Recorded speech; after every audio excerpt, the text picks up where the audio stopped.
आज माननीय केंद्रीय वित्त मंत्री निर्मला सीतारमण जी के द्वारा जो लगातार 9वीं बार बजट प्रस्तुत किया गया है, मैं उनको बहुत बधाई देता हूँ, शुभकामनाएं देता हूँ। और आदरणीय प्रधानमंत्री श्री नरेंद्र मोदी जी के नेतृत्व में विकसित भारत के संकल्प को पूरा करने वाला ये बजट भारतवासियों की आशा अपेक्षाएं, उनकी आकांक्षाओं को पूरा करने वाला बजट है। और साथ ही जो भारत एक महाशक्ति के रूप में, आर्थिक महाशक्ति के रूप में उभर रहा है, आज दुनिया की चौथी सबसे बड़ी अर्थव्यवस्था बन गया है, उसको और विस्तार देने वाला बजट है। इसके साथ साथ लोकल से ग्लोबल बनने का बजट है और लोक कल्याणकारी बजट है। इसमें हर वर्ग के उत्थान का प्रावधान किया गया है।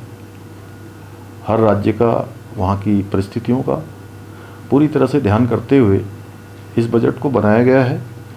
भारत के संकल्प को पूरा करने वाला ये बजट है। रिफॉर्म से परफॉर्म की ओर बढ़ते हुए भारत का बजट है।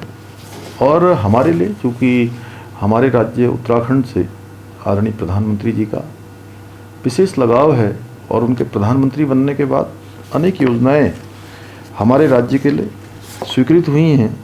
और चूँकि मैं अभी 2 दिन पहले हमारे प्रगति पोर्टल पर जो 42 योजनाओं की समीक्षा का एक आकलन कर रहा था, तो 3.5 लाख करोड़ से ज़्यादा की योजनाएं अभी तक गतिमान हैं। इस बजट में हमारे जैसे पर्वतीय राज्य की आवश्यकताओं को ध्यान में रखते हुए इंफ्रास्ट्रक्चर, पर्यटन, कृषि, उद्योग, युवा महिला सशक्तिकरण की दिशा में भी इसमें ध्यान प्रावधान हुआ है। और प्रधानमंत्री जी के नेतृत्व में यह बजट आत्मनिर्भर उत्तराखंड के हमारे लक्ष्य को साकार करने वाला बजट है।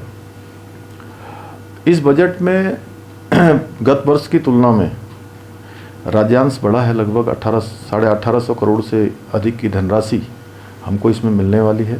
इसके अतिरिक्त जल जीवन मिशन, जो कि हमारे राज्य के लिए एक बहुत बड़ी योजना है और हमारे यहाँ की जो परेशानियाँ हैं, चुनौतियाँ हैं पेयजल की, उसको कहीं ना कहीं दूर करने वाली ये योजना, उस योजना में जिस प्रकार से एक बड़ी धनराशि 67,000 करोड़ रुपए का प्रावधान इस बार किया गया है, उससे हमारे राज्य की योजनाओं को और गति मिलने वाली है।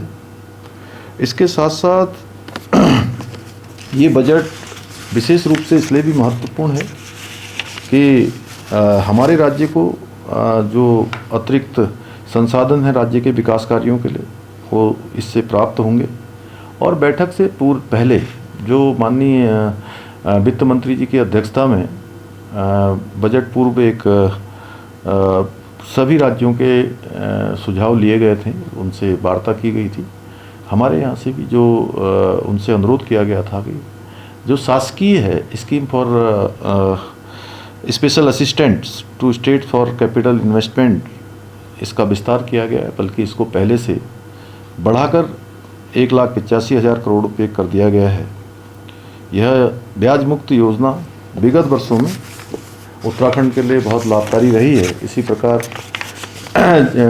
इको टूरिज्म को बढ़ावा देने के लिए जो पर्वतीय टेल्स की घोषणा की गई है, उससे हवाई संपर्क उड़ान योजना विस्तारित उसका स्वरूप होगा। टियर 2, टियर 3 शहरों पर विशेष फोकस होगा। स्वास्थ्य क्षेत्र में बायोफार्मा स्ट्रेटजी और इंडिया सेमीकंडक्टर मिशन 2.0, उच्च शिक्षा में यूनिवर्सिटी टाउनशिप, हॉस्पिटलिटी सेक्टर के नेशनल इंस्टीट्यूट की स्थापना तथा national destination digital knowledge grid जैसे प्रावधान उत्तराखंड राज्य के लिए संभावनाओं के नए द्वार खोलेंगे। महिला सशक्तिकरण की दिशा में भी लखपति दीदी योजना, जो हमारे राज्य की महिलाओं के लिए, हमारी मातृशक्ति के लिए बहुत बड़ा उनकी समृद्धि और आगे बढ़ने का आधार बन चुकी हैं। उसमें भी जो हमारे स्वयं सहायता समूह हैं, उनको उद्यमिता से जोड़ने के लिए जो 10,000 करोड़ रुपये के समर्पित SME ग्रोथ फंड तथा महात्मा गांधी ग्राम स्वराज पहल जैसे निर्णय ग्रामीण और स्थानीय अर्थव्यवस्था को मजबूती प्रदान करेंगे। कुल मिलाकर ये केंद्रीय बजट 2026 विकसित भारत के संकल्प के साथ साथ आत्मनिर्भर उत्तराखंड के हमारे लक्ष्य को साकार करने में भी बहुत महत्वपूर्ण भूमिका निभाएगा।